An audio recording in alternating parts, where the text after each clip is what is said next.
Since it's TalkTech's first video of 2015, it's gotta be special. So, let's build an old computer that I found in my basement. The first step is to add the CPU. It is the most important part of the computer and needs to be placed in properly.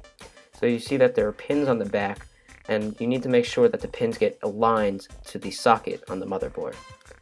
Once pushed in, you need to place in the heatsink. The heatsink is another very important part of the CPU of the computer. If not put in properly, the CPU might heat up and not work very well. You see, I'm having a bit of trouble here, but I got it in eventually. Next is the fan. The fan is used to cool the heatsink and needs to be placed in properly also. In a tower, it's much easier to do than what I'm doing here because I'm not really fully assembling the desktop.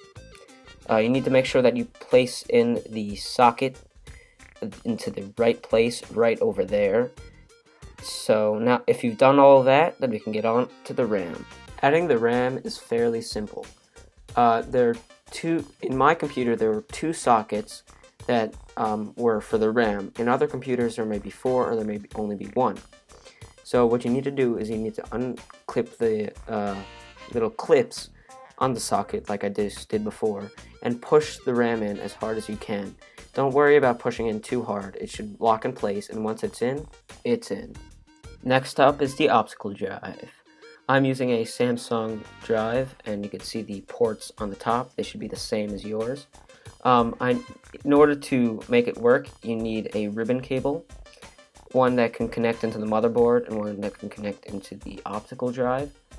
It's not something that actually clips in like the RAM. You need to push it in with force, or else it will not fit in well. Then you need to plug it into the motherboard as so. Make sure you don't make the same mistake as me when you put it in backwards, and because it might damage your pins. Then comes the hard drive. So it's got very similar cables to the optical drive that we just did before, but you cannot get the ribbon cables mixed up, or it could damage the pins, and then the hard drive could be useless. So make sure that you get it in. You need to push it in just like the optical drive that we did before. It won't snap in place. But in my case, the optical and the hard drive cables that were on the motherboard, the sockets were close and next to each other. So once you get them in, we can move on to PCI boards. Next on the list are PCI boards. Yeah, they're not that cool. But let's get right into it. So you see that there are 4 white sockets on the board and 1 green one. You might have more PCI boards than I have. I only have 2 in my hands right now. One of which is for the VGA, which goes into the green one, and one of which is for the optical drive, which I'm going to show you right now what it's for. So once you get those to lock in place, you're going to need to add another port to the optical drive. You see this green one that I'm showing you right now. You need to first put it into the PCI board, and you need to grab the optical drive that you got before, and there should be a little socket in it, which I'll show you if I can do it. Yeah, so right there, you need to make sure that these two are connected. The last and final step of the build is the power supply. Now, it's probably the most intriguing to you guys, since it's probably the hardest thing to do once you got everything else put into place. There are 2 main wires that go into the motherboard. There's the big one, I like to call it, which goes right next to the ribbon cables that I was showing you before about the optical and the hard drive, right over there. And there's a smaller one that powers the fan and the CPU and all of those parts. You just need to plug that in over there, and they both only go in one way. They're clips. So once you clip them in, they're in. Once you got those in, there are a few more plugs that you need to put in for the optical and the hard drive. each of them look the same, so it doesn't really matter. They're interchangeable, what I meant to say. So you need to put those two both into the optical and the hard drive. Those have four cables hooked up to them, and they need to be put in well, or else the optical and the hard drive will not work. So, this is so annoying. Doing this with one hand. Once you've got those in, you have completed the build, and it's time for a test. If you can hear the fans running, then you know it's working. Right now, you can hear happy fans all working together to make sure that the computer runs. That's what yours should be like. If you are getting this and everything's working, we can move on to the next step. The first step in trying to install a new operating system onto your device is to first find the operating system.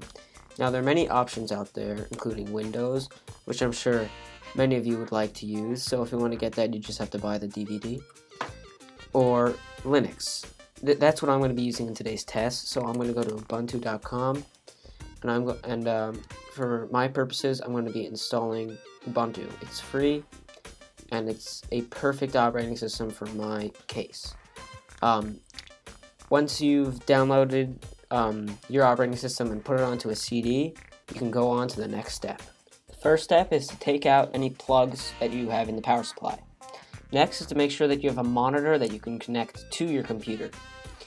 Next, you're going to need to get the plug that connects your computer to your monitor, whether it's VGA, HDMI, whatever, it doesn't really matter. Once you've got that in, you're going to need a keyboard. I have an old PS2 keyboard, but if you have a USB, that's fine. Just plug that in, and we're ready to go. Next, let's plug in the cord to the power supply, and we can start. Once that is in, the computer will boot up, and it'll most likely go to the BIOS. The BIOS is where we're going to be doing everything. For my computer, I need to press the delete key. For yours, it might be something else. In my computer, I had to change the boot configuration to Plug and Play OS as enabled. For yours, you may not have to do that, I'm not sure. And then the boot device, you have to make sure that the CD is first, then the hard drive. Once that's done, before you press exit saving changes, you need to put in your operating system into the disk drive. Because once it boots up, it's going to boot from the disk. So once you put that in, we'll continue the tutorial. And alright, so now the computer will boot up into the new operating system. I have a weird alert that I'm not sure, stupid finger. I have a weird alert that I'm not sure what it is, but it doesn't really change anything. If you have that, just take it aside. Now, the moment of truth. Will it work? Will it work? And Ubuntu works. Great job. You finally get to see my face now. So, if you're able to finish the build yourself and build your own computer, I applaud you. So if you were able to finish that and you're able to install an operating system onto your hard drive, then tell me. I'd love to know what's happening, and subscribe right over there. Comment anything that you think I was missing, or maybe some compliments. I'd love them. Other than that, I will see you next time.